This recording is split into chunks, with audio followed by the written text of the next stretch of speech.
할렐루야. 네, 감사합니다. 이제 우리 누가복음 15장을 같이 읽었는데요. 오늘 말씀에는 우리가 같이 읽으면서 알겠지만은 크게 세 가지 비유를 말씀해 주고 계십니다. 첫 번째는 100마리 양 중에 99마리 양과 그 다음에 잃어버린 양 한 마리에 대한 비유이고요. 또 10드라크마와 중에서 잃어버린 한 드라크마에 대한 비유, 그리고 셋째로는 우리 돌아온 탕자라고 이름을 많이 붙이고 있지만은 실질적으로는 여기서 잃어버린 잃어버린 아들에 대한 그러한 비유를 말씀해 주고 계십니다. 그래서 잃어버린 무엇이죠? 잃어버린 양일 수도 있고, 잃어버린 드라크마일 수도 있고, 잃어버린 아들일 수도 있습니다. 그러한 비유를 통해서 우리에게 예수님께서는 우리에게 주시는 그러한 아주 중요한 메시지들을 함께 나누어 보고자 합니다.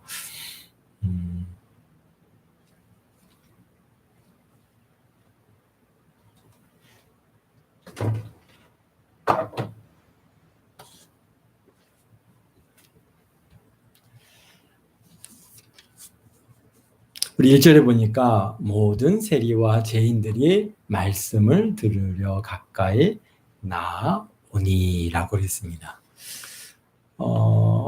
지금 이제 예수님께서 보니까 바리새인과 서기관들이 수군거리이래라고 하시는 말씀의 그런 배경을 통해서 우리가 알 수 있는 것은 예수님께서 이제 뭔가 말씀을 이렇게 전하시고 있는 그런 상황인데, 거기에는 바리새인과 이제 서기관들도 있는 반면에 이제 세리와 죄인들이 많은 사람들이 예수님께 그 말씀을 들으려고 가까이 나와서 예수님과 대화하고, 또 그리고 그분과 함께 음식도 같이 먹는 그런 상황이 되었습니다. 그러니까 그것을 갖다 바리새인과 서기관들이 보면서 수군거리기를, 이 사람이 죄인을 영접하고 음식을 같이 먹는다, 그렇게 지금 수군거리고 있는 겁니다.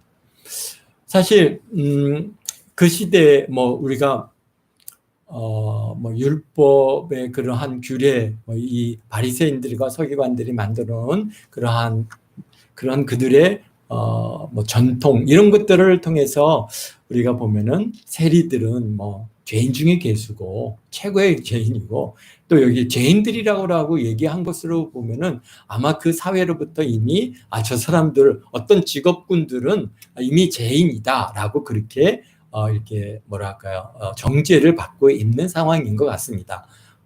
우리가 조선 시대나 그 이전에 보면은 이렇게 어떤 그런 걸 그러죠?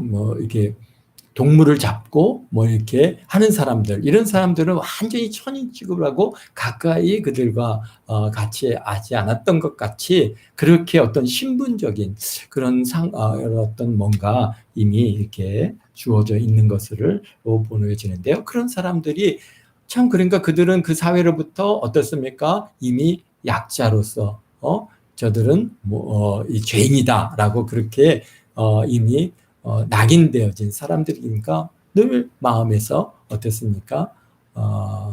마음이 가난하고 사람들로부터 인정받지 못하니까 참 항상 뭔가 그 하나님의 말씀에 대한 사모함이 그들에게 더 있었던 것 같습니다. 그래서 모든 세리와 죄인들이라고 이렇게 말씀하시는데요. 그들을 갖다가, 그런데 그런 죄인들과 가까이 유대인들은 어땠습니까? 바리새인이나 이 서기관들은 어떻다는 거예요? 이방인들뿐만 아니라 이런 세리와 죄인들과 함께 하는 것을, 먹고 마시는 일, 그들과 접촉하는 일은 그것으로 인해서 우리가 부정하게 된다고 그렇게 생각하기 때문에 함께 하지 않았습니다. 그런데 예수님께서는요, 그렇게 하지 않으시고 오히려 세리와 죄인들의 친구가 되셔서 그들과 함께 대화하시고 그들과 함께 음식을 드시고 하시는 이런 상황이 되니까 뒤에서 수근거리는 겁니다. 저 사람이 선지자라고 하고 메시아라고 하는데 저와 함께 있는 사람들이 죄인인 걸 모르는가? 저렇게 되면은 부정하게 되는데 저렇게 저들을 갖다 쫓아내지 않느냐, 이런 생각들을 갖다가 지금 하고 있으니까 예수님께서 이제 비유로 그들에게 말씀을 해주고 계시는데요. 우리 3절에 보니까 예수께서 그들에게 비유로 이르시되 너희 중에 어떤 사람이 양 100마리가 있는데 그들 중에 한 마리를 잃어버렸단 말이에요. 그러면은 그런데 한 마리를 위해서 99마리를 갖다가 99마리를 들에 그냥 두고 그 잃어버린 양을 갖다가 찾아서 열심히 찾아다니다가 이제 마침내 그 양을 갖다가 찾고 그래서 찾아내기까지 찾다가 여기 보니까 4절 후반에 보면은 그 잃은 것을 찾아내기까지 찾아다니지 아니하겠느냐. 또 찾아낸즉 즐거워 어깨에 메고 그래서 그 양을 갖다 어깨에 메고 이제 아주 즐거운 마음으로 와서 집에 와서 그 벗과 이웃을 불러 모으고 말하되 나와 함께 즐기자 나의 잃은 양을 찾아내었노라 하리라. 내가 너에게 이르노니 이와 같이 그렇게 말씀하시는데요. 우리가 여기서 생각해 볼 수 있는 것은 과연 우리는 어떨 것인가? 우리는 이제 자본주의적인 그런 그 생활 속에서 이렇게 계산을 갖다가 하면서 늘 살아오다 보니까 우리가 잃어버린 한 양이 있어요. 100마리 중에서 어떻게 보니까 한 마리가 없어진 거예요. 그런데 그러면 저나 여러분들은 어떻게 할까요? 정말 그 99마리의 양을 그냥 들에 두고 그 한 마리를 갖다가 찾아다니겠는가? 혹여나 그 양을 찾다가 이 99마리가 위험에 빠지면 또 어떻게 하는가? 그들을 갖다가 잃어버린다든지 아니면은 뭐 늑대라든지 여우가 와가지고 양들에게 해를 끼친다든지 이렇게 됐을 때 오히려 그 한 마리를 찾는 걸로 인해서 더 큰 손실을 갖다가 우리가 가져올 수 있으니까 그래 그놈이 오든지 마든지 우리 내버려 두자. 그리고 그냥 그 들에 있는 99마리에 여러분들은 집중하겠느냐.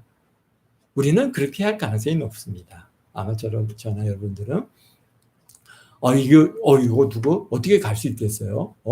다 같은 양이잖아요. 그 중에 또 하나로 더 잃어버리면 어떡합니까? 근데 하나님께서는요 그렇게 안 하신다는 거예요. 여기서 지금 어떤 사람이라고 하는 것은 이 사람의 비유는 이제 하나님에 대한 비유인데 하나님께서는요 그 잃은 양 한 마리를 갖다가 찾기 위해서 막 나가서 찾고 그 99마리는 그냥 두고 그 한 마리를 찾기 위해서 돌아다니다가 결국 아주 끝까지 그를 갖다가 그 양을 찾아갖고 어깨에 딱 메고 집에 돌아와서 어땠습니까? 그 벗과 이웃들을 불러 모으고 나와 함께 즐기자. 나는 잃어버린 양을 찾아가라. 내가 너에게 이르노니 이와 같이 죄인 한 사람이 회개하면 하늘에서는 회개할 것이 없는 의인 99으로 말미암아 기뻐하는 것보다 더하리라. 우리가 목자라고 하는 입장에서 보면은 99마리하고 한 마리를 갖다가 놓고 우리가 비교하게 되는데요. 우리가 양이라고 하는 입장에서 우리가 이 일을 갖다가 본다면은 좀 관점이 달라집니다. 어떻게 달라질까요? 보니까 양의 입장에서는 하나를 잃어버린 그 양을 찾기 위해서 어떻게 합니까? 막 들을 찾아다녀서 끝까지 찾아서 결국 그 양을 찾아갖고 오는 그 목자의 모습을 보면서 멋있다. 정말 신뢰할 만한 분이구나. 내가 혹여나 길을 잃어버렸을 때 저분은 나를 찾기 위해서 그렇게 다 돌아다니실 것이고 나를 찾아낼 것이다. 그러니까 어떻게 그냥 굉장한 신뢰가 가지는 것이죠. 우리가 그런 것을 갖다가 오늘 우리 이 사회 속에서도 보게 되는 것 중에 하나가요. 참 부끄러운 일이지만 우리가 미국과 대한민국의 이 국민들을 대하는 태도의 차이를 갖다가 굉장히 그런 예에서 비교해 볼 수 있습니다. 우리 대한민국의 한 사람이 뭐 어떤 사람에 의해서 납치가 된다든지 뭐 지금 우리 대한민국 사람이 북한에 납치돼 4명이나 있어요. 그런데 대한민국 대통령은 북한을 갔다가 김정은을 갖다가 벌써 몇 번째 만나고 있는데 가서 한 번도 그 우리 국민, 우리 대한민국의 국민이 납치돼서 거기 가 있는 그 목사님들을부터 시작해갖고 몇 분이 계시거든요. 이분들을 좀 돌려달라. 그렇게 요구를 안 해요. 그런 반면에 미국 국민이 거기에 북한에 납치됐을 때 그들이 어떻게 하는 거 봤습니까? 카터 대통령이 비행기를 타고 가갖고 그 사람들을 갖다가 데려오잖아요. 또 그 이후에도 어땠습니까? 한국계 미국인인데도 거기 가가지고 여성이 납치가 됐어요. 기자가. 그러니까 그때는 또 어떻게 했습니까? 부통령이 비행기 타고 쫙 가갖고 우리 국민 좀 보내달라 그래갖고 그들을 갖다가 데리고 미국으로 직접 생각해보세요. 야, 내가 이렇게 납치됐을 때 굉장히 두려움이 있고 거기서 야 이거 사나 죽냐 막 하는데 대통령이 와가지고 전직 대통령이 또는 부통령이 와가지고 와서 같이 가자 데리고 갈 때 분들의 마음이 어떻게 했어요? 야 정말 내가 미국 국민인 게 얼마나 자랑스럽겠습니까? 그러면서 미국이 정말 이게 정치인들이라든지 국가에 대한 신뢰도가 굉장히 높아집니다. 그래서 어디를 가든지 떳떳한 거예요. 왜? 너희들이 나한테 어떻게 할 수 있어? 내 뒤에는 누가 있어요? 미국이라는 나라가 있어요. 미국 전체가 만약에 누가 나를 갖다가 납치를 하면은 미국 전체가 대통령이 나서서 나를 구출해 갈 텐데 두려울 게 없잖아요. 그런데 우리 한국은 저렇게 우리 국민이 잡혀가 있음에도 불구하고 대통령이 가서 한마디도 우리 좀 그 사람들을 갖다가 돌려보내 달라, 석방시켜 달라 요구를 못 해요. 그러니 참 이렇게 우리가 그래서 그러한 우리 양이라고 하는 입장에서 볼 때는 정말 이 목자가 굉장한 신뢰가 됩니다.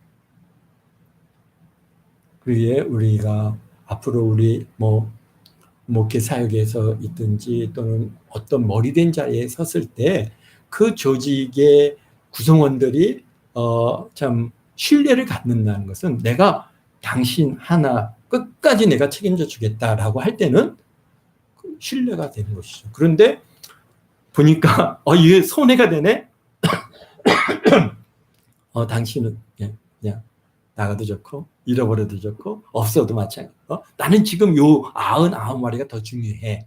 이렇게 된다면은 그분에 대한 신뢰가 이게 혹시 나도 계산해서 마이너스가 되면은 나를 갖다 잘라버리지 않겠느냐, 나를 버리지 않겠는가라고 하는 그러한 뭔가 그래서 이거 내가 여기서 잘리기 전에 먼저 내가 필요한 것들 내가 다 좀 모아가지고 어떻게 땡겨가지고 그래서 나가야 되겠다 이런 생각을 하니까 그 조직에 대한 뭐가 없어요? 충성도가 없어지는 것이죠. 그래서 앞으로 사업을 하든지 어떤 조직을 운영하든지 유지해 나갈 때 한 사람에 대한 그냥 신뢰를 여기 정말 한 마리를 찾기 위해서 어떤 면에서는 전체를 희생할 것 같은 그러한 마음으로 여러분들이 그렇게 그분들을 대해 나갈 때는요. 우리 목사님, 우리 회장님, 우리 사장님은 정말 나를 갖다가 정말 믿고 신뢰하는 내가 이런 분을 위해서 내가 충성 안 하면 어떻게 하겠느냐. 우리가 그렇게 되는 거죠. 그러니까 하나님 나라에서는요. 하나님께서는 그 잃어버린 한 양으로 인해서 기뻐하시지만은 그 잃어버렸던 그 양 입장에서는 우리 하나님은요. 너무 멋있는 분이에요. 정말 나 같은 거를 갖다가 이렇게 구하기 위해서 그 모든 것들을 다 희생하시고 그렇게 나를 구하셨구나 하니 얼마나 감사하겠습니까? 또 여기도 10드라크마의 비유도 마찬가지죠. 거기도 뭡니까? 10드라크마. 한 드라크마는 한 달란트가 아니라 데나리온, 한 데나리온 정도의 그 정도의 이제 가치인데요. 그러니까 아주 굉장히 비싼 그런 뭐랄까요, 동전이 아닙니다. 그냥 그냥 일상적인 그러한 지금으로 보면 하루에 일당 정도 되는 5만 원에서 뭐 많게는 한 8만 원 정도의 그 정도의 가치가 되는 드라크마인데요.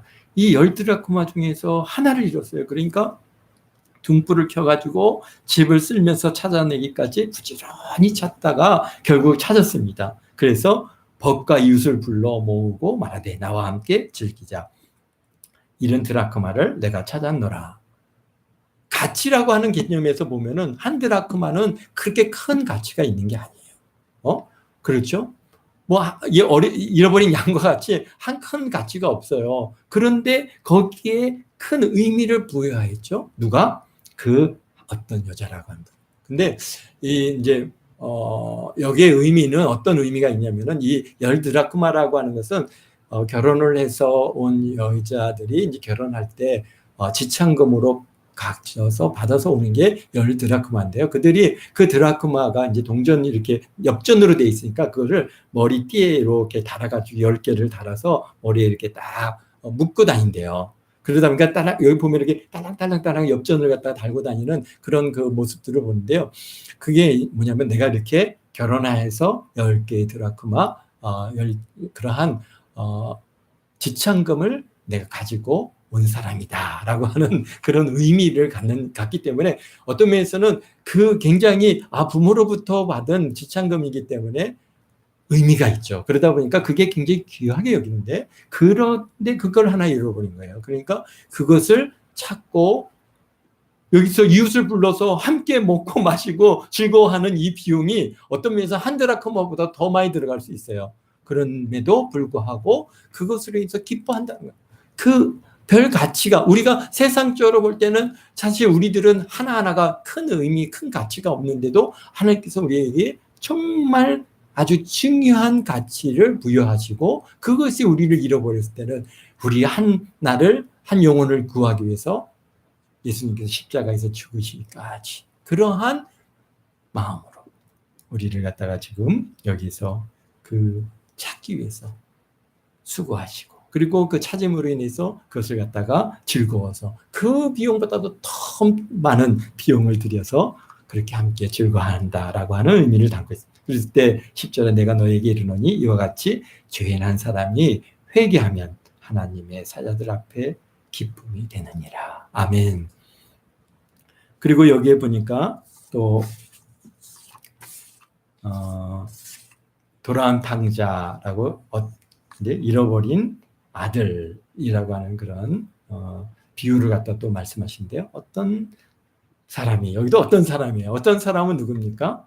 우리 보면은 계속해서 이제 하나님을 갖다가 비유적으로 얘기하고 있는 것이죠. 어떤 사람이 두 아들이 있었는데 그 둘째가 아버지에게 말하되 아버지와 재산 중에 내 분깃을 내게 주소서 하니까 아버지가 그래 어차피 다 너희들에게 유산될 것이고 상속될 것이니까 그러면은 미리 내가 나눠주마. 그래서 다 그 아버지의 살림을 각각 나눠서 이제 아들들에게 넘겨주었습니다. 그랬더니 둘째가 그걸 받아가지고 며칠 안 돼서 그것을 다 현금화해가지고는 먼 나라로 여기 이제 가서 거기서 우리가 참 그런 것 같아요. 보면은 갑자기 뭔가 돈이 생기면은 우리가 굉장히 그것을 갖다가 잘 쓸 것 같은데 근데 이게 갑작스럽게 생긴 돈, 그게 부모한테 유산으로 뭐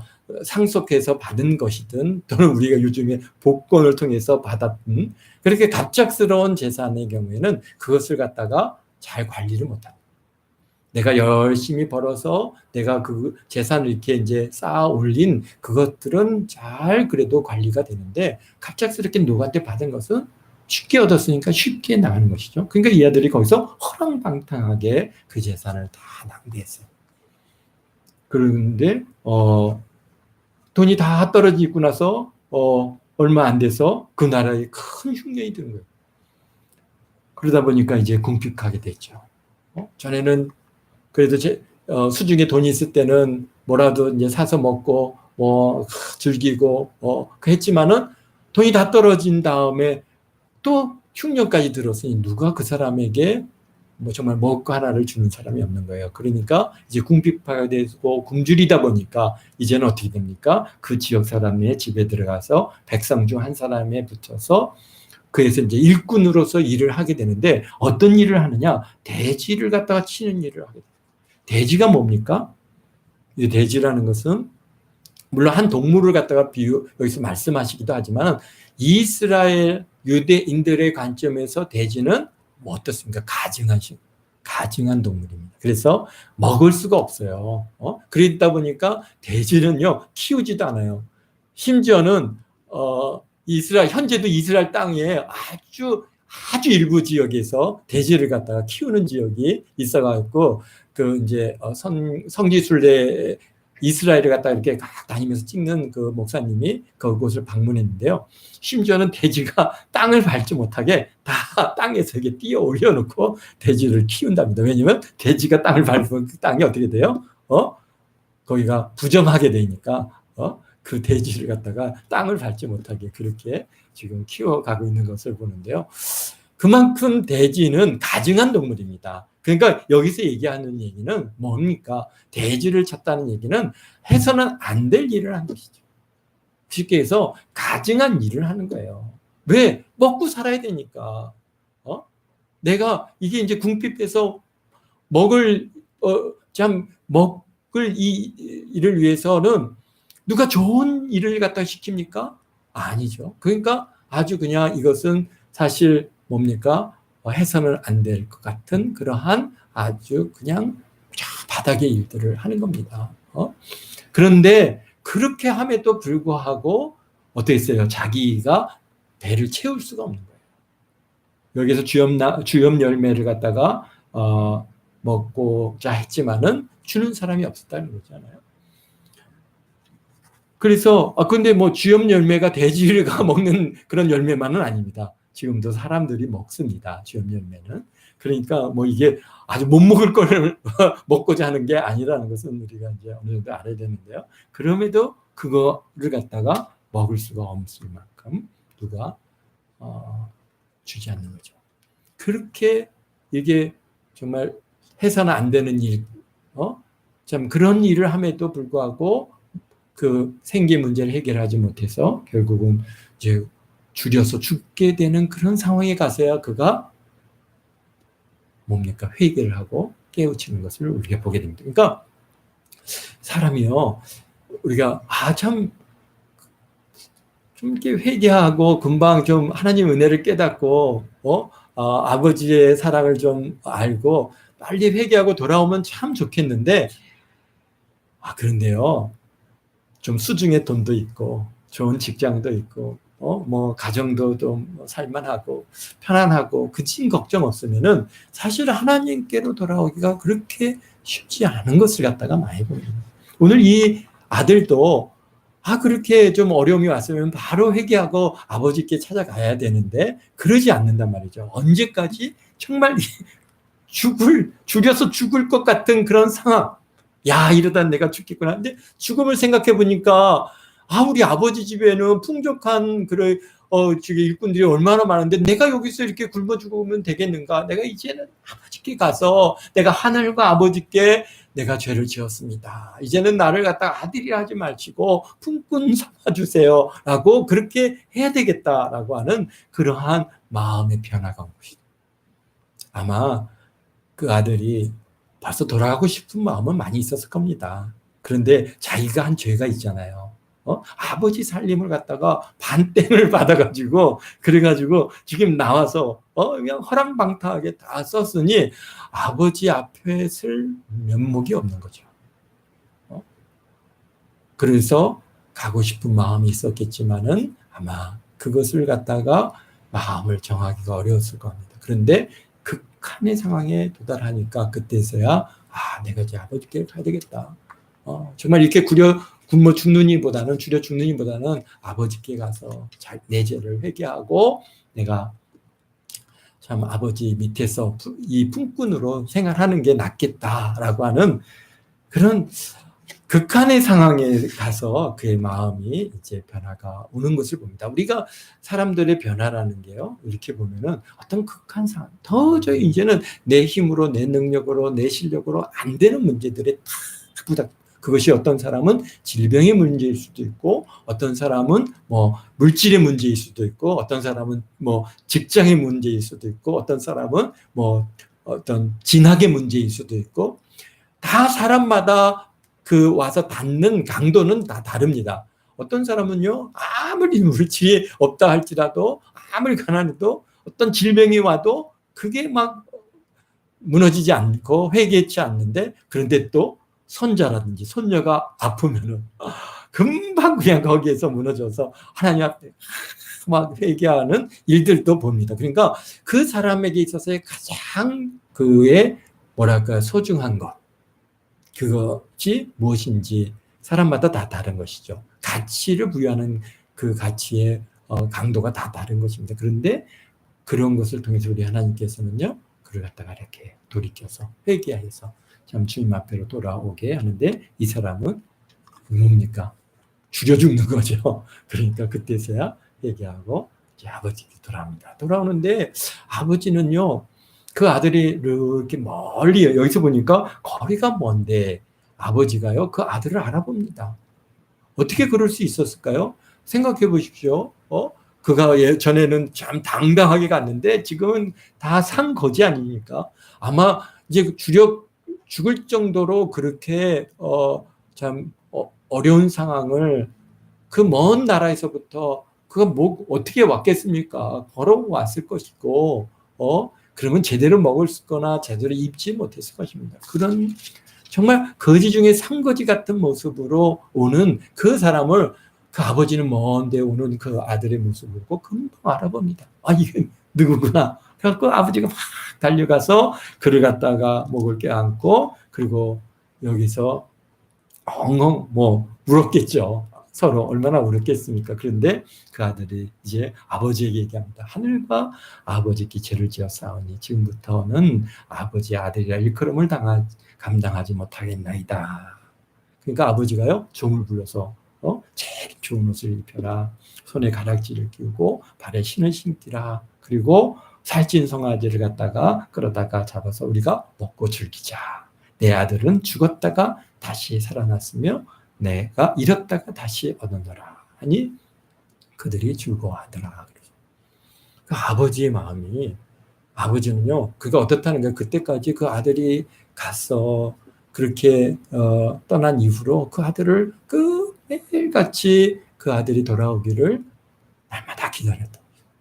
그런데 또 가서 들려오는 소문이 뭐예요? 이 아들이 그냥 허랑방탕하게 그렇게 살더라. 그랬을 때 그 아버지 마음이 얼마나 무너졌겠습니까? 야, 이 아들이 가서 그래도 그걸 가지고 사업을 좀 잘 이뤄가지고 그렇게 해서 잘 먹고 잘 살았으면 좋았을 텐데, 그러지 않고 허랑방탕하게, 여기 보니까 그 형의 평가를 들으면 여기에요, 아버지 살림을 창녀들과 함께 삼켜버린 그 동생이라고 하는 얘기를 갖다가 우리가 보았을 때, 그가 허랑방탕했다는 얘기는 그냥 술 먹고 그냥 창녀들과 뭐 즐기고 그렇게 살았던 거예요. 쉽게 얘기해서 뭐 요즘에 뭐 그냥 얼마나 그러한 이 허랑방탕한 게 돈을 썼던지, 술로 뭐 그런 돈으로 다 나갔다는 거예요. 그런 소식이 들려온 거예요. 그러니까 얼마나 아버지가 참 마음이 아팠겠습니까? 그런데 그런 소식만 온 게 아니잖아요. 이제는 거기에 흉년이 들었다라고 하는 얘기를 들었을 때 아버지 마음은 더 무너졌을 겁니다. 야, 이 아들이 거기서 그렇게 잘 살고 있나? 어떻게 살아나 있나? 궁금하고 걱정이 되지 않았겠냐. 그러니까 더 거기서 기다리는데 멀리서 오는 그 아들의 모습이 정말 산거지같이 그렇게 정말 질질 몸을 끌고 오는 그 모습만 봐도 내 아들이라는 것을 그렇게 감지해내고 그 아들을 갖다가 참 맞이하고, 그리고 좋은 옷을 입히고 신발을 신기고 가락지를 끼워주고, 그러면서 왜 그러셨을까요? 왜 아버지는 그 아들에게 좋은 옷을 입히고 그렇게 가락지를 끼워주고 신발도 신겨주고 그 다음에 막 송아지를 잡아서 그렇게 우리 같이 즐겁고 기뻐하자 하면서 잃어버렸다가 죽었다가 다시 살아났고 또 잃었다가 얻었다라고 그렇게 말씀하시는데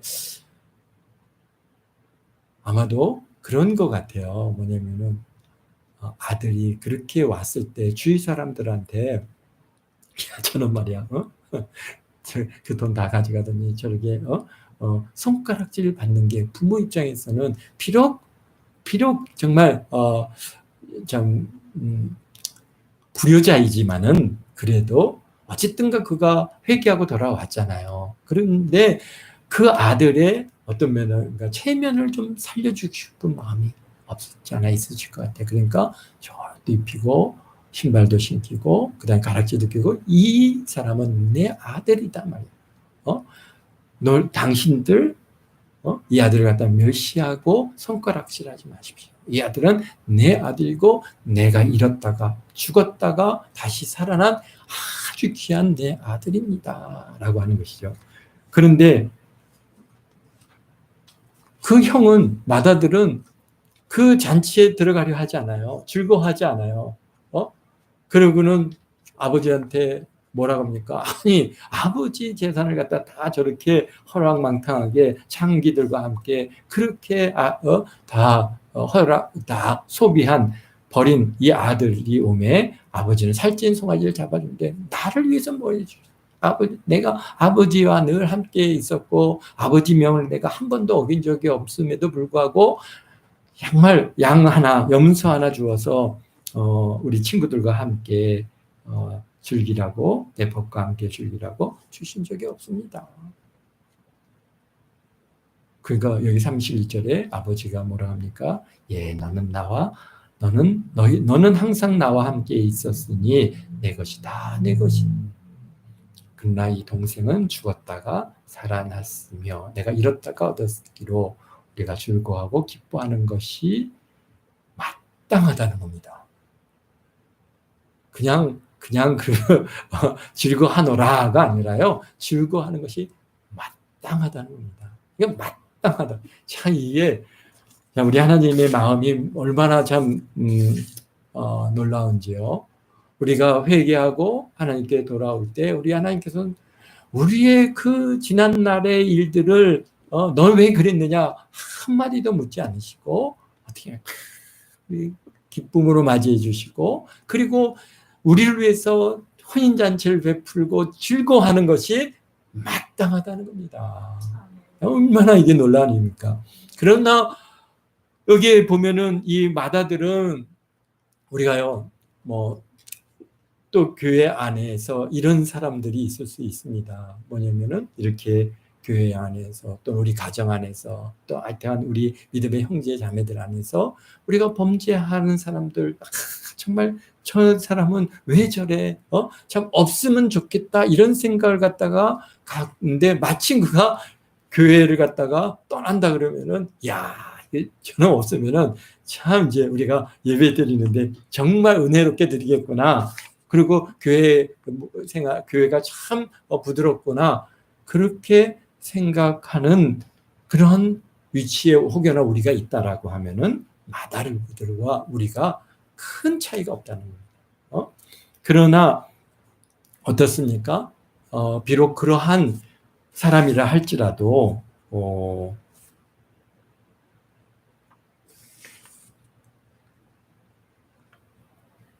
아버지의 마음을 우리가 알면서 우리가 신앙생활을 한다면은 훨씬 더 우리가 참 이 땅에서 신앙생활하는 우리의 삶의 모습이 우리 하나님을 기쁘게 하는 아버지 우리 하나님께서는요 그런 정말 약한 부이잖아요. 그가 어떻게 해요? 끝까지 돌아올 때까지 날마다 기다리시는 날마다 기다리시고 또 기다리시고 버리지 아니하시고 그런데 그가 탁 돌이키고 회개해서 다시 돌아왔을 때 우리 하나님께서는 얼마나 기뻐하시는지 그냥 가갖고 누구야 너 진짜 잘 왔다 내가 그러면서 옷도 입혀주고 가락지도 끼워주고 신도 신겨주고 송아지도 잡아서 즐거워하시는 그 아버지의 마음.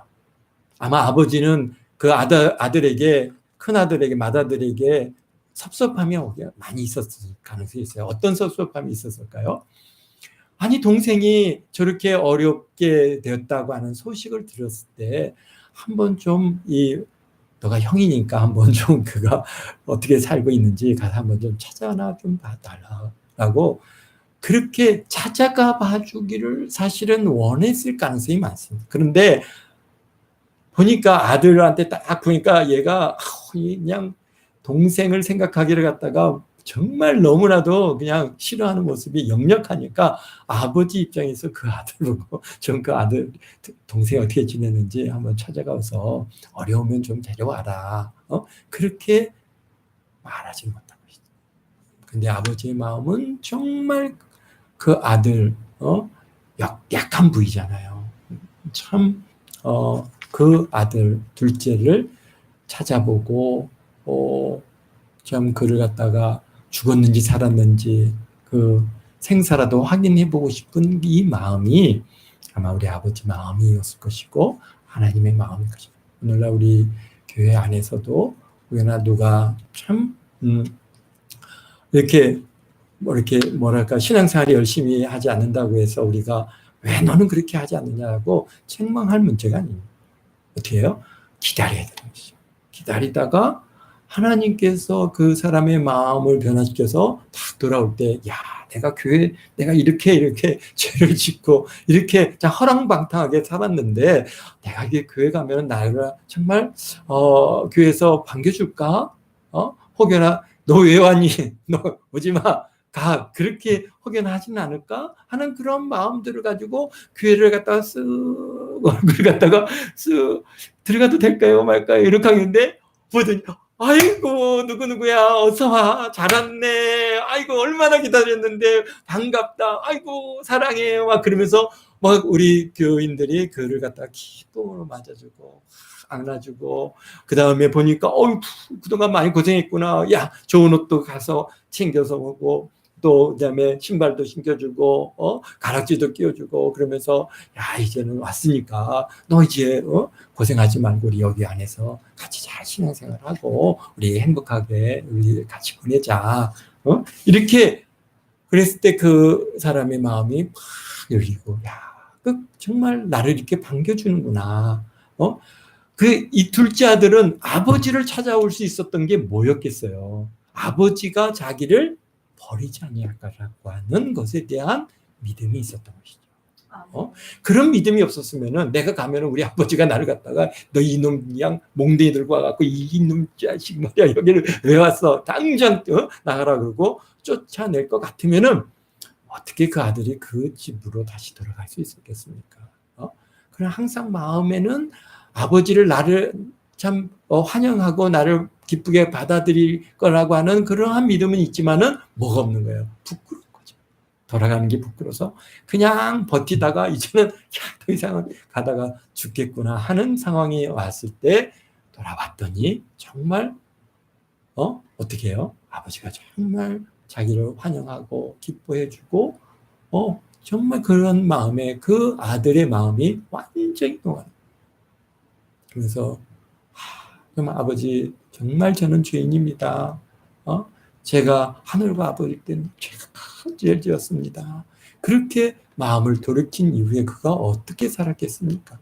정말 아버지로 인해서 항상 기뻐하고 아버지께 감사하고 그저 나 같은 죄인을 용서하고 받아들인 그 부모님의 사랑에 그는 정말 평생 아버지를 위해서 효자로서 효도하며 그렇게 살았을 것입니다. 오늘 우리들도 마찬가지죠. 오늘 우리들도 우리 하나님께 죄를 지었으면 하나님께서 나 같은 자를 받아들일까? 그러나 우리 하나님께서는 누구야? 너 참 잘 왔다. 내가 얼마나 너를 기다렸는데 내가 정말 잠도 못 자면서 내가 눈물로 날마다 너를 기다렸는데 이렇게 왔으니 고맙다. 그러면서 안아주고 우리 지켜주시고 우리를 하나님의 자녀 삼아주신 이 은혜가 너무 커서 우리가 일평생 우리 오직 예수 오직 주님만을 우리가 감사하며 살아갈 수 있는 그 배경이 바로 이 잃어버린 양을 찾는 아버지의 그 마음 또 잃어버린 아들을 또 기쁘게 맞이하는 그 아버지의 마음에서 우리가 하나님의 마음을 배워갑니다.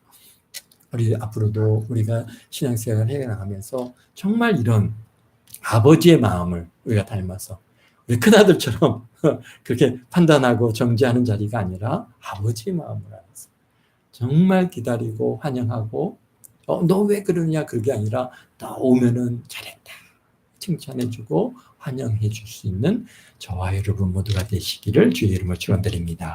기도하겠습니다. 사랑의 예수님, 참 저희들 아무것도 아닌데 우리 하나님께서는 그 99마리를 희생해서까지도 저희를 찾아주시고 끝까지 저희를 버리지 아니하시고 찾아 구원하시는 이 은혜가 얼마나 크고 놀라운지요.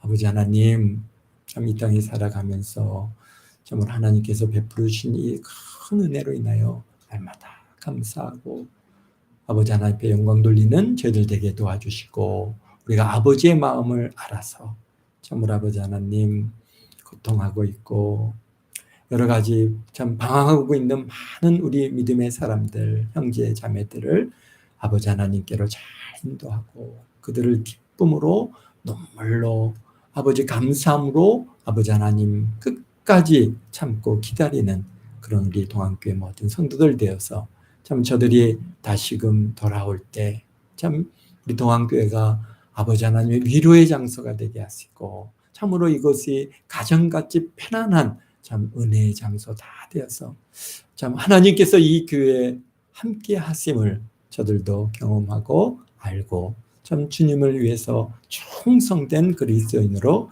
살아가는 그런 은혜들이 있게 도와주옵소서. 혹여나 우리가 큰아들과 같이 참 판단하고 정죄하는 자리에 혹여나 서 있지는 않습니까? 주여 용서하시고 우리가 무슨 의의가 있습니까? 아버지 하나님, 우리가 아무리 이곳에서 열심을 내고 아버지 하나님 신앙생활했다 할지라도 어떻게 우리가 아버지와 동일할 수 있겠습니까? 우리가 예수님께서는 우리를 위해서 십자가에 죽기까지 아버지 하나님 자신을 다 드려주셨는데 우리는 아버지 하나님, 하나님의 자리에 서서 판단하고 정죄하고 심판하고 있지는 않습니까? 주여 우리의 완악함과 교만함을 이 시간 회개합니다. 십자가에 흘리신 예수님의 보혈의 피로 정결케 하시고 깨끗게 해주셔서 우리가 이제 아버지의 마음을 알아 참 아버지의 뜻을 아버지에 쫓아서 잘 사랑으로 섬겨나갈 수 있는 우리 모두가 되게 도와주옵소서. 감사합니다. 주일 모일 때까지 은혜 붙들어 주시고 모든 유형과 사고부터 우리를 지켜 주옵소서. 주님께서 좋은 것들로 채워주시고 좋은 것들로 먹여주시고 우리 손에 풍성함으로 아버지 하나님께서 주셔서 늘 아버지와 나누고 베풀어주는 그런 귀한 손길 다 되도록 축복하심을 감사하며 예수님의 이름으로 기도하옵나이다. 아멘.